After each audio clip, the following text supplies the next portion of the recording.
So here's something. Ever since I started in esports, I've been keeping a memo on my phone of everything I've worked on. Partially for my own, record keeping, but also it's nice to see kind of where you came from. I also have a folder on my phone where I've screenshotted compliments people have given me about my casting and about my work, and they're all in there. So I keep this stuff a lot. Let me see. So what was it? It was called 2019 in esports, right? So here's everything I worked on in 2019. Bearing in mind, I didn't actually do anything really in 2018. That was a very, the end of 2018 was me trying to literally learn how to do this stuff. January 2019 is really where everything started. So I did the NetEase X tournament winter finals. This was Overwatch. And this was a big Chinese tournament that didn't have an English broadcast. And my boyfriend and I at the time, and he is a caster, got official access to the clean feed so that we could do an English broadcast from his house. And that was my first ever cast to a live audience. And I was terrified. I mean, it must be somewhere still. And I remember being so scared and shaking, and because I wanted to be a color caster and I was super terrified of being stupid. I was super scared of sounding like an idiot on cast, not knowing what I was talking about, or people calling me out for not knowing what I was talking about. And this is what I had put me off for so long. I had been so scared to begin. And basically he was like, right, we're doing this cast. And I was like, oh, fuck. So that was my first ever cast. So then I did a lot of Overwatch stuff. So for those who don't know, I came from Overwatch. I was there for ages. It's where I wanted to make my name. It's where I wanted to make my success. Obviously, plans changed, but so I did the Finnish Assembly Winter Overwatch Tournament, which I'll be honest, I don't even remember. Arena Clash Overwatch Spring Season. So this was my first ever paid gig. I got offered this in January 2019, and it, I think, started in February 2019. And Arena Clash is a tournament that we have here in the UK, and there are regional teams that all play in a local belong place, so it's kind of like a PC bang, and they all play against each other. They all have teams. And it's properly casted, it's probably a tournament, and playoffs are in a LAN finals, right? So it's actually a real tournament. And so I was brought on to cast the Overwatch season. I also did the Newell Overwatch Campus Clash Spring Split. So the Newell is like collegiate esports here. Overwatch Contenders Trials EU Season 1. Now, for me, this was a huge deal because Contenders in Overwatch is like Challenger League in Rainbow Six, except it's sort of... I don't want to say it's a bigger deal, actually, because I don't know if that's true. But Contenders is a really huge part of Overwatch, and to be involved in Contenders Trials, which is sort of... what would the equivalent be in Rainbow Six? It's almost like a relegation thing to see who goes into Contenders. That was huge, and that was like, okay, I'm getting on the path that I want to be on. This is the first rung of the ladder to make it in Overwatch and to make it as a caster. Then I did Overwatch Contenders China Season 1. And this was my first major credit on Liquipedia. If you go and find my Overwatch Liquipedia, this is my first major credit, and I was so excited, and I was like, oh my god, I'm casting Contenders. Like, this is crazy. And it was Contenders China, so I would have to like get up at 4 a.m. For the cool time. I'd have to do my makeup. I'd have to be ready by like 6 a.m. cast, and then I would go back to sleep at like midday. And there were like, when they changed the production companies, there were so many issues with the clean feeds, and sometimes I just wouldn't be able to see what I was casting. And anyone who's like casted from home and done that stuff, especially if you're casting from, a different region to the one that you're actually casting, like that's crazy. That's some crazy shit. And it can be really difficult, but it was so much fun. I loved it. And I remember just feeling like I was actually achieving something and like I was actually doing something. Yuki's Digital Schoolhouse Overwatch 3v3 regional qualifier, that doesn't really count.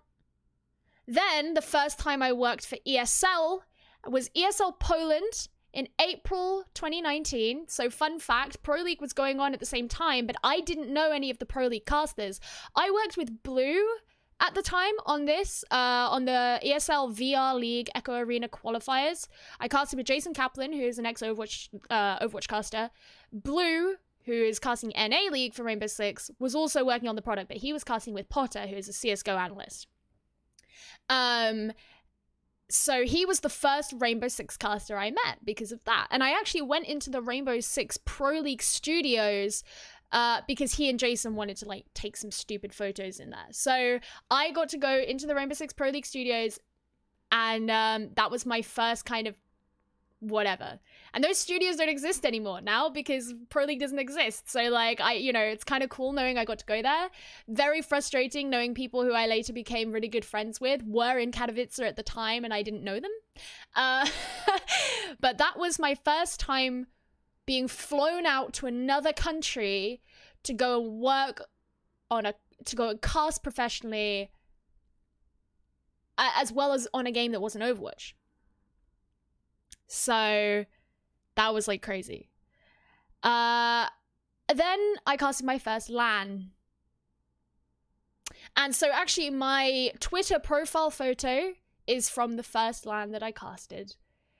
And I remember it was scary, but it was the most energizing and invigorating thing I'd ever done. Ever.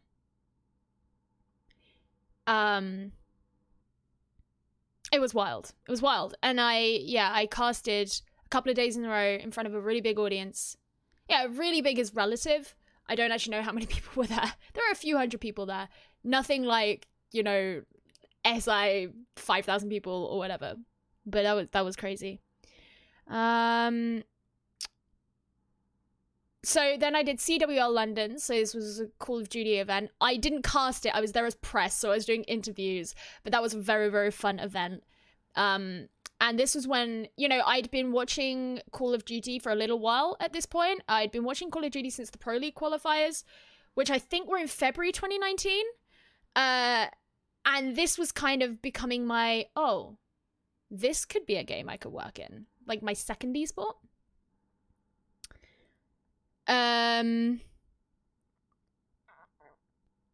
Oh, dude, you know what? Oh, no, never mind. So the next thing was ESL Prem Rainbow Six Siege. And most people won't know this or won't remember, but I filled in for 1 week to desk host Prem. And this was around the time that I first started speaking to people in Siege. So this was the end of May 2019. I remember at the time, my ex-boyfriend was going to Germany to cast a LAN. And I was really pissed that I wasn't going to Germany. And I was really jealous because I really wanted to go to Germany. But I chose to stay behind because I was going to do Prem. And I was like, I like the idea of maybe being involved in Rainbow Six. I think it'd be a good idea if I stayed there and did this just to get my name there, which was a good idea. And I do not regret that decision one bit. At the time, I did wonder if it was a good idea or if I would have preferred to have gone to Germany. But me being on Prem meant that a lot of people in Siege very suddenly found out who I was. So I got followed by a number of the talent. That's when I became friends with Veli. It's when I became friends with Intero. It's when I became friends with people like Demo, Sternab. I met these people and kind of started to be in this bubble. That might have been around the time that Stokes and Flynn followed me, but like I've never really spoken to Flynn, but like I didn't speak to Stokes properly for a while after that. But the point is this is when people in Siege first kind of found out who I was, which was a great setup because it meant that I had friends in Siege actually way before I started doing it. And so when I did start doing it, it was like, okay, I've got people who can like support me and give me advice and things like that. So I really, really don't regret that. Then I started going back to Katowice to go and work on a product called The World of Esports, which was a show. It was almost like a recap show where they mostly covered things like CSGO and Dota. And it was kind of like fly in, get there at like 2:30 in the morning, do the show, once I wake up, and then like fly home that night. So they were kind of 24-hour trips. But I did quite a few of those in 2019. And actually one of the shows that I did in October, so this was much later on, is when I met Veli and Stokes for the first time, which was really sweet. So then I did the next Arena Clash Overwatch the summer season. So this was my second season of Arena Clash, and it actually ended up being my last. I didn't originally plan for it to be my last, but by the end of that season, I was like, I'm done. I'm gonna quit. I casted something for the Overwatch World Cup. The UK team were having their tryouts, so I casted the tryouts for that. Then I casted sort of a local LAN in London, almost as a favor to a friend, but it was Apex Legends. I'd never casted Apex Legends before, but at the beginning of 2019, I did work for EA on a show about Apex Legends, so I was kind of whatever. Then I casted FIFA. Actually, it was technically LAN. It was technically a LAN. I casted FIFA. I don't watch football, don't know anything about football. I was casting with a guy who used to be a football commentator or used to work with like Sky Sports talking about football or something. And I bullshitted my way through it. Like, I knew nothing about what I was talking about. And I remember at the time thinking, okay, what are the principles that I look for when I'm casting Overwatch? Things like positioning, things like decision making. What would happen if this person did this? How am I going to apply that to this? And that was the biggest learning curve from that perspective, was to a game I had never played, a completely different kind of game, something I didn't even know the rules of, really. I remember, I think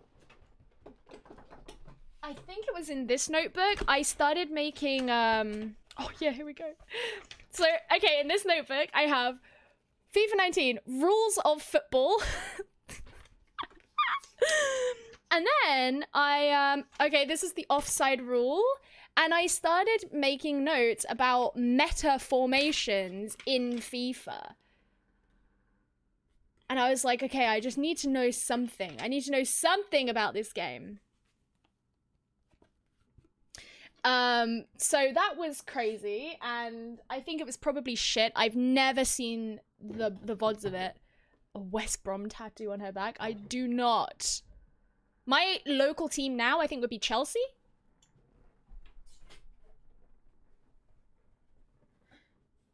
Nope, I know nothing about football. The only time I ever watch football is the World Cup, because the World Cup's fun. Alright. So then I started casting a game called Splitgate, which, if you guys don't know, it's a first-person shooter, and it's sort of like Quake-ish, but it's got portals. And they did an official tournament when the game first came out, and I casted that. Then I did Overwatch Contenders China Season 2, 2019. So again, like, Overwatch Contenders was the biggest thing I was doing at the time.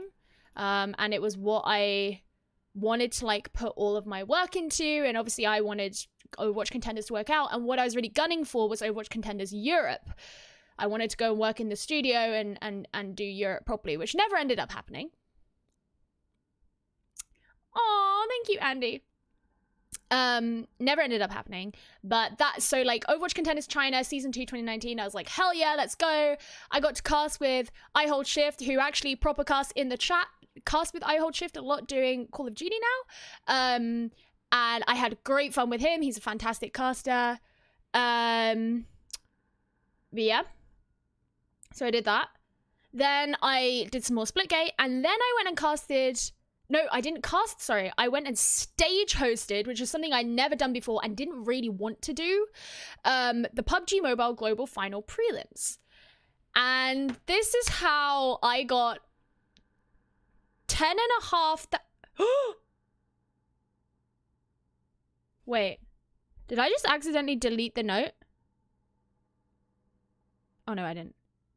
This is how I got 10,500 followers on Instagram in 2 days. So I got my Instagram followers up to 11.5k, something like that, from 1.5k. Oh, My mum is in the chat. Everyone say hi to my mum. My mum is 66 Winkle. Love you, mummy. So yeah, I went from like 1.5k followers to 11.5k followers in like 2 days on Instagram because I did this PUBG Mobile event in Berlin. And actually, I loved being in Berlin, but I'm not a host, and I would never, ever, ever do that again.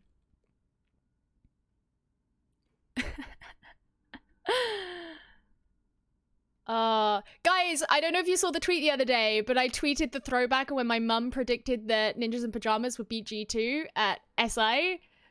Like, my mum's got the brain. She should be the one doing EU League.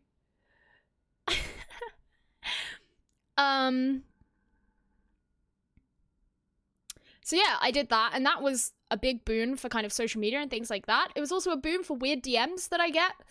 But I met some good people through that, and that was fun. So then I did this Widowmaker Showdown thing, which one of the French Overwatch League casters put on. That was exhausting. It was like Widowmaker free-for-alls, and it went on for hours, and there's like, casting Widowmaker free-for-alls. Difficult. Love that game. Yeah, Mum, you're gonna have to get used to watching Rainbow Six a lot more now that I'm gonna be casting it like four days a week. You're making a card! Oh, I'm so excited. For those of you who don't know, Candor, he's an incredible graphic designer, and he makes these amazing trading cards. In Rainbow Six, he's done them for like all the players, and he's also done them for talent, and he's made me a couple in the past, like depending on, you know, different announcements and whatever. So the fact that he's making another card, I'm so happy, so excited. Okay, so then after that, I casted Call of Duty for the first time. And this was around the time that I was starting to think, I don't know if I'm going to continue with Overwatch. And that was a really, really big, difficult decision for me, because I'd come into the scene specifically aiming to make it in Overwatch. And I'm very, very stubborn, and I didn't want to admit that Overwatch might not work out, because I knew so many people who worked in Overwatch. So I was like, well, if it worked out for them, it should work out for me. I'm a good caster. It doesn't really work that way.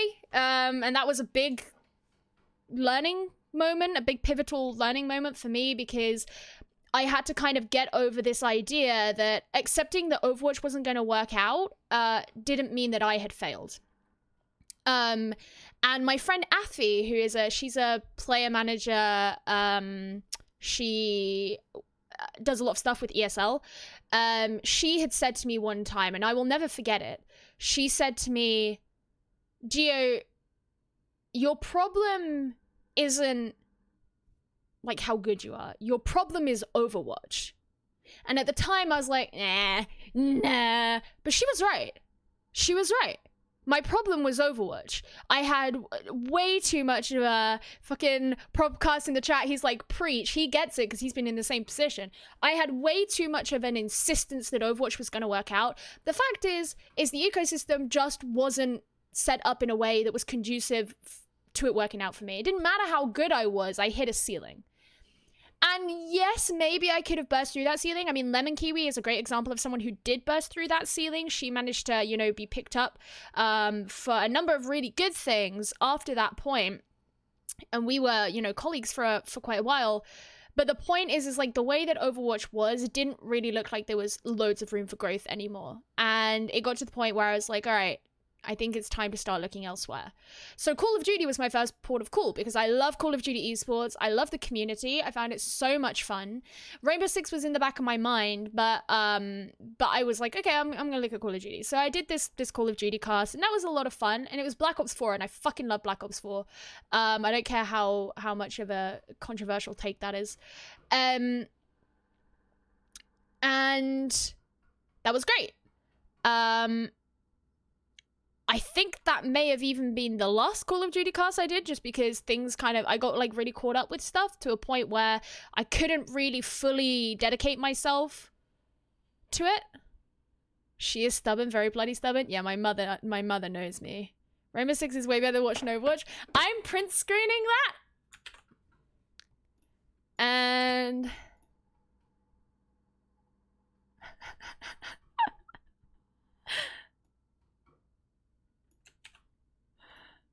Alright, I'm putting this on Twitter. My mum with the hot takes on Twitch chat. Actually, since my mum is here, I want to address something that a lot of people ask me about.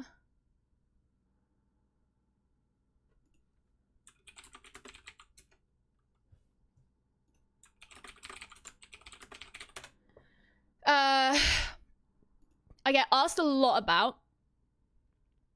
So I'm just going to interrupt the story for a bit so I can address this. A lot of people, when you talk to people about getting into esports and whatever, one of the really big things that comes up is, well, how did your parents react? My mum, so I always joke and I always say, well, my dad knew what esports was before I did. So, like, my mum is kind of the perfect example of someone who didn't really get it at first. She knew that I streamed on Twitch, and she came to my streams sometimes, but my mum doesn't really have a background in gaming. I remember, like, I think some of the very first video games I ever played were games that my mum owned. Like, do you remember the Curse of Monkey Island, Mum?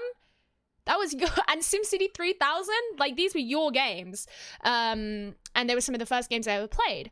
But, you know, my mum didn't really come from a gaming background. She had allowed my brother and I to play video games from a very young age. We had a PS2 with lots of PS1 games from, oh my god, I can't even tell you what year. And, like, we played shit like Alone in the Dark. These are, like, age-restricted 18 games, like, rated M for mature. And my mum just, like, she didn't care. She let us play that shit. It was great. It was fucking great. And, oh, CPK, rating with a party of 62. Thank you so much. My mum, you know, she it's kind of the reason that my brother and I grew up on video games, because we didn't really have gaming systems at my dad's. Like, I had a PC from a very young age, so I could play PC games like The Sims, but it was my mum who always had, like, our PS2 and, like, the Wii when that eventually came out and things like that. But she, you know, didn't necessarily see the connection between, you know, me streaming and how that was, like, a productive job. And it's not that she was, like, an idiot. Like, I mean, she'd seen me fucking do YouTube for God knows how many years, and she'd been a part of that and involved in it, and she loved it. She thought it was cool. But when I said to her originally, I was like, you know, I want to, you know, I'm thinking of, at first I was like, I'm thinking of doing streaming. And she was kind of like, I think secretly she was a bit like, because she said this since, you know, you just trying to get out of doing work and you just want to play video games all day. Because my mum didn't necessarily see streaming as, like, an entertainment industry in its own right, which it is. And streaming is also very hard and very exhausting. But, you know, when that kind of eventually changed into, okay, I want to be a commentator, at no point was my mother ever like, oh, no. I mean, not that if she'd have said no, I would have been like, well, I'm a fucking grown adult, fuck you. But, like, you know, at no point was my mum ever like, you know, I don't get it. But it wasn't a world she was a part of. Whereas it was kind of a world my dad was a part of. Not that my dad was sitting there, like, watching fucking CSGO streams every other day. But my dad got what esports was because he came from a more, like, technological background and more of a gaming background. And he just, you know, stuff like that. My mum wasn't. So she was like, yeah, you know, follow your dreams. Do what you want. You're really good on camera. Like, blah, blah, blah, blah. My mum's always been super supportive about everything. And I remember I would send her, like, Overwatch VODs, and I would send her links to Overwatch League, and she did watch it sometimes, but she still didn't kind of get it. She didn't really see the appeal. And then I remember when I went to CWL London in May 2019, and I posted a load of photos and things like that, and she messaged me, and she was like, I get it now. And I was like, well, what do you mean? And she was like, my family are very, very big into sports. You know, we've always gone to big sporting events, cycling events, the Olympics, like, whatever. And she turned around and she was like, I get that what you get out of this is what I get out of sports. It's the whole experience of being there, of there being the crowd, of cheering your team, of competition. I get that. She's like, I don't come from a video game background. I don't have experience in that, but I understand the love of competition, so I get it. And I want to come to an event with you. And I was like, all right, let's do it. We still haven't done it. There hasn't been and it might be a while now with the pandemic going on, but there hasn't been an opportunity really. But she was like, yeah, I get it.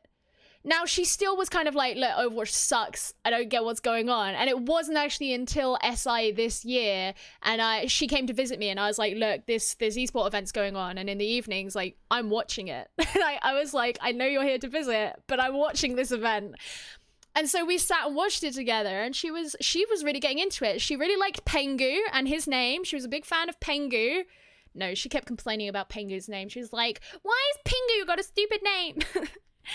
And she was actually paying attention and trying to learn about the game, and she found Rainbow Six a lot more digestible, which is funny because Rainbow Six is one of the most tactical games there is in esports right now.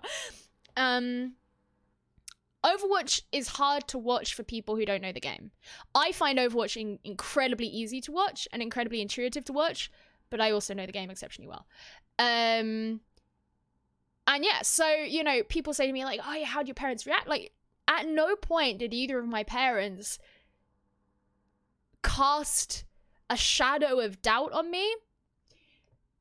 My parents have been like super encouraging in anything I've wanted to do. And I've gone through a number of different aspirations. Like, I wanted to be a doctor for a while. I wanted to be a fucking career student for a while. Oh my God, I've like gone through everything. And at no point like have my parents ever done anything other than encourage it. So like, yeah, my mum didn't really get it at first, but she learned it and she figured out her own kind of love of it, right? And I even remember speaking to my mum about like potential things she could do in esports, because my mum's very good at like what am I looking for? Like pastoral care, understanding young people and like their psychological needs and things like that. And so like things like player management, like player welfare management, things like that. I'm like, hell yeah, you should come join an org. Let's work in esports together. But yeah, so people ask that a lot. So I thought while my mum was in the chat, I would raise that and tell that story. Well, it's really much of a story, I suppose. Geo the astronaut? Why am I an astronaut now? Oh, I never actually aspired to be an astronaut. I would hate to go to space. When the SpaceX launch happened a couple of weeks ago, I was like, would never do that. Could not pay me.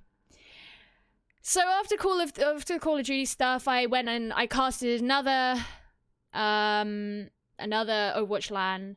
Then I was doing things like the Omen Esports Report, which is like a show more than a cast. And I went on it once as a guest, and I went on it once again as a host. And then I did some like random events, and then why is this note ends in September? It hasn't got anything I did after September.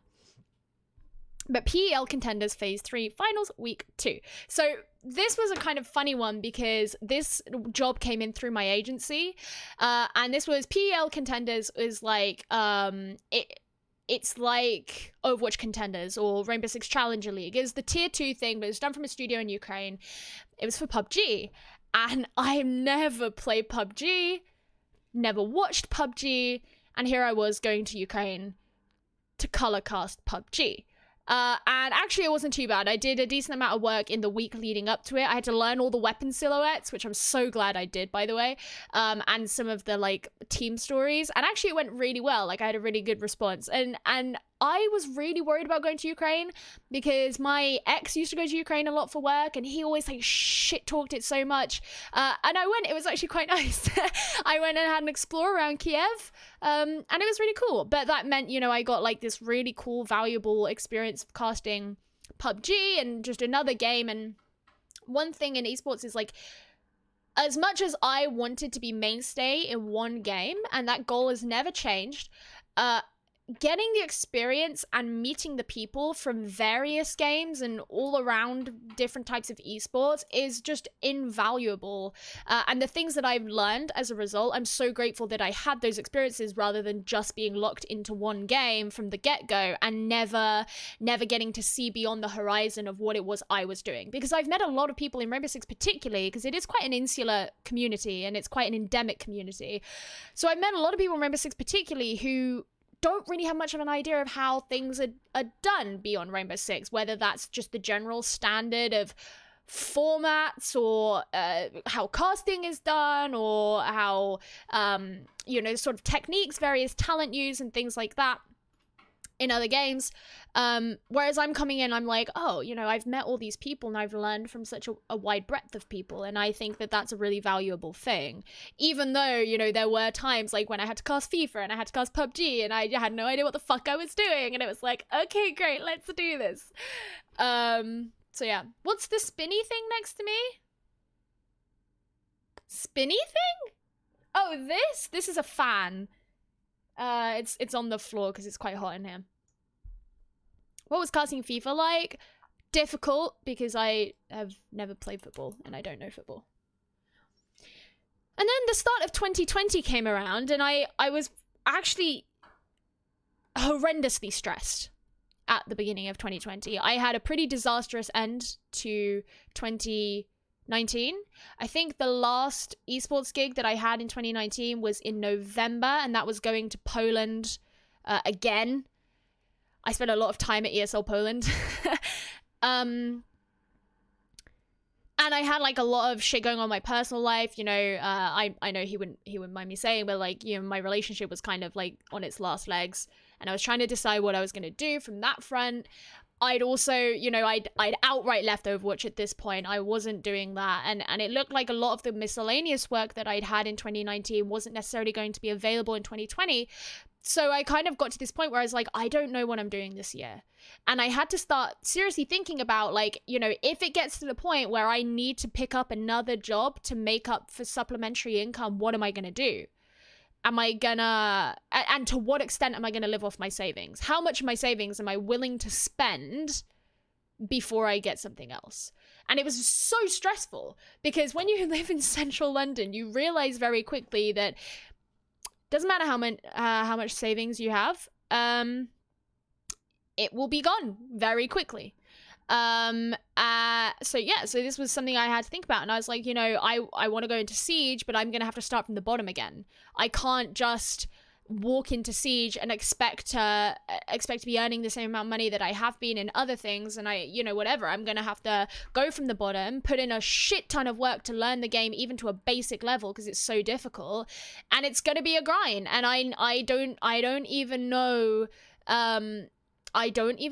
if I am going to be good enough, or if I'm going to make it, or if I'm too late, because I knew that the format changes were happening in Siege. I was like, if these happen and I miss the boat, like, is there going to be another opportunity in the future? It was very stressful. And in January, I was incredibly stressed because I didn't have any work in January. In esports, it's common for the very beginning of the year. In esports, it's very common at the beginning of the year for work to be quite dry. And I remember being like, okay, I'm not earning any money right now. I have no idea what the fuck I'm doing. I'm heading into a new game from the beginning. I'm essentially starting from square one once again. What the fuck is this year gonna be? Do I end my relationship? What the fuck do I do? Do I pick up another job? And then SI happened, and obviously I wasn't at SI. I was in London. And I remember, my mum was there, and I remember speaking to her about whether I was gonna break up with my boyfriend, and she gave me some good advice, and kind of, because I'm someone who generally confides in people when I have stuff going on. I'm not very good at keeping things like to myself. It makes me stressed and anxious, and I like to have an outlet, but this was something that I hadn't spoken to people about, and she was like, look, it kind of sounds like you've made your mind up. She was like, it kind of sounds like you already know what you're going to do. And I was like, yeah, you're right. So SI was going on, and I remember sitting at home and like, I had so many friends who were at SI, and I was really excited to see them all having a good time. And I was part of Prisma, which was, I don't know if Kandor is still here, but that was his sort of fantasy league thing, and it was the first time I'd spoken to him, and they wanted me involved, even though I was a really like a new kid on the block, and that was really fun. I felt really involved with that. That's how I became friends with Caliber Jacob, because we went up against each other on the first day, and SI, even though I wasn't there, was one of the most pivotal moments of this year, but also just I even want to say like my growth as an adult, because it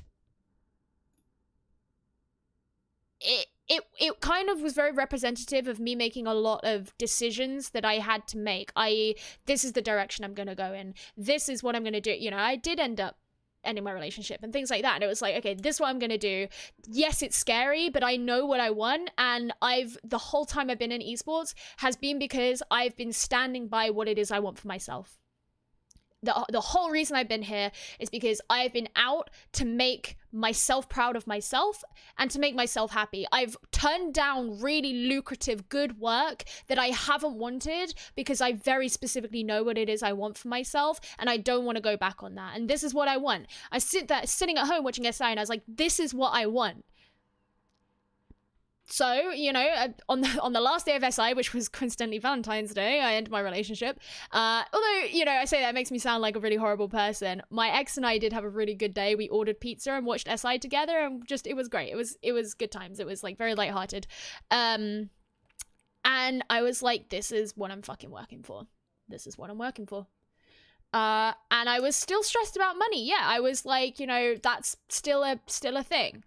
I started to try and come up with a plan in my head. I came up with 2 different plans.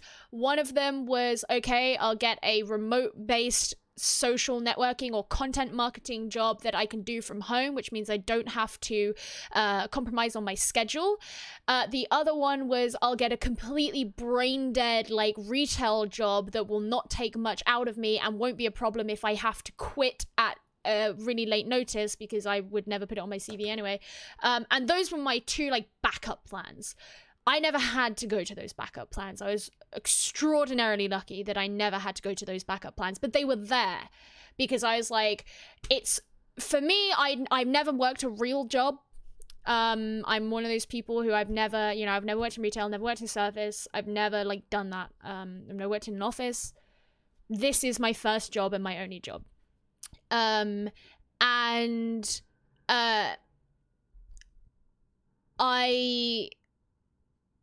me, like, it was a very big kind of like thing to get over in my head, this idea, sort of this reconciliation that I might have to get a job that I don't want in order to support the career that I do want. After having a full year of making enough money from esports, that was almost shameful for me to admit in my own head. But I was like, no, I have to like come up with this backup plan, because if I can't quit esports, I won't do that. And as much as I would love to believe I have unlimited money, I do not. I do not. Oh, guys, thank you so much for the raid. So I was like, I have these backup plans. I don't have to go to them just yet. I'm gonna fucking work my tits off. And I did. And I did Challenge Elite qualifiers, which I was brought in on very spontaneously. Basically, Derry messaged me one day and he was like, look, you've been saying you want to cast Siege for ages. Why haven't you actually done it? And I was like, well, I'm worried I don't know enough. And he was like, right, no, you're casting CL Calls Me next week. And I was like, the fuck? What? And that was a real kick up the ass, because I was like, okay, now I've got to like get real down on the studying. And you know what? There's so much shit I didn't know. And there's still shit I don't know now. Like, I'm certainly no expert, which I'm gonna have to change. But like, it was awful. But then once I did that, Ubisoft were like, okay, you've got Prem. You'll be casting Prem for us. So I did Prem, and then I did Challenger League. And at this point, I was really starting to solidify myself a place in the community as a caster and as a talent, and people liked me, and I kind of didn't really get it because I was like, I am the least knowledgeable caster out of all these guys. Like, why do people like me? But for whatever reason, they did. Oh shit. And then it kind of, I started to get sort of concerned because I remember. Fuck, it scared the shit out of me. Thank you so much, Benji, for the sub. I started to get concerned because I was like, this new format is coming in to Siege, and the contracts are probably going to be quite long. If I don't get offered it, I don't know if I'm going to have another chance in the next 3 years. Like, am I going to be able to make a living off of Rainbow Six? I have rent to pay. I have bills to pay. I can't just do, as much as I love the UK Nationals, I was like, I can't just do that. But then I got offered it. I got offered EU League and APAC North, obviously. Which would just, it came out of nowhere. And actually, my offer came in on the same day that I did that interview with Thorin. It was about an hour after the interview with Thorin ended. And I got an email from Faceit saying, can we set up a call for tomorrow? And I was like, yes. Oh, actually, no. The email had been the previous day, and they said, can we set up a call for tomorrow? And I was like, yeah, I'm doing an interview later, but we can do it after that. And I genuinely didn't think that they were going to offer me anything. I thought that they were just going to like offer me some peripheral involvement, like, oh, do you want to be part of this content? I don't know. But I went into this call with really no expectations. And then they just started talking to me as if I already knew I was being offered it. And I had to stop them. I was like, hold on. Is this like what I think it is?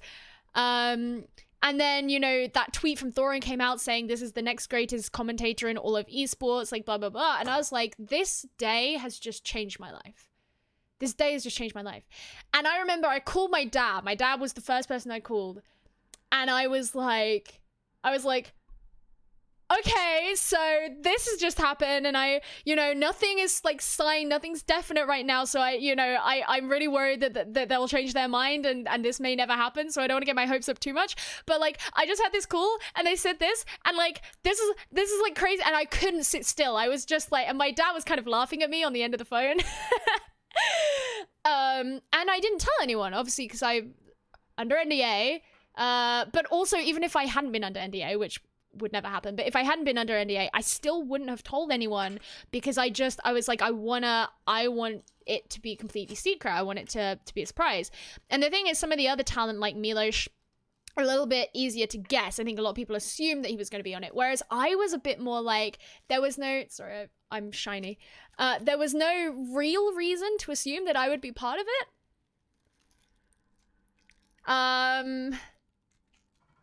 So yeah, so that's kind of been that.